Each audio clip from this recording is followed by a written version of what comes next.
I signed Proclamation number 1081, placing the entire Philippines under martial law. Naalala niyo po ba kung nasaan po kayo nung martial law po? Nagtuturo ako sa Asian Institute of Management. Pagising ko sa umaga, lahat ng radyo off. There was no newspaper, no TV. I was at home. And then people were scared. Nasa US ako. Sabi pa nga ng ibang mga kasamahan ko, huwag ka nang umuwi. Ay, nakakatakot ang martial law. Ako ay nasa underground na. I was 23. Mga 20 years old lang ako noon. 25 or? 25 po.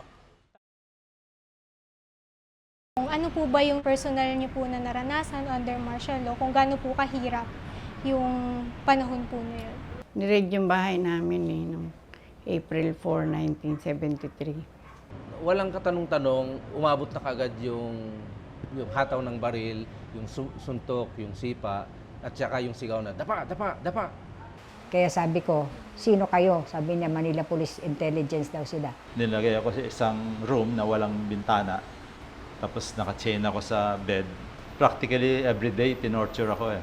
I was ordered to remove my pants at pilit nilang pinasukan ng tingting ang aking penis.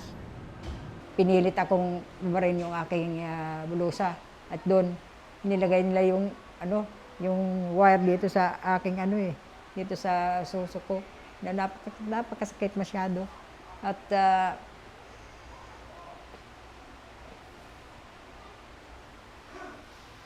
Nakatakas ako, si Lily, pinag-initan nila yung kapatid kong babae na pinatay nila. Inano nga siya, inautopsy, pero yung brain niya nandito na sa digestive system. Binaboy nila si Lily. Hindi ko rin siya napuntahan na sa burol niya.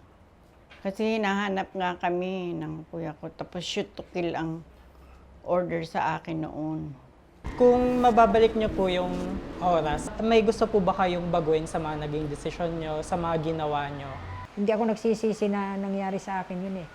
Kung babalikan ko pa rin, gagawin ko pa rin yun eh. It's the same path that I would take.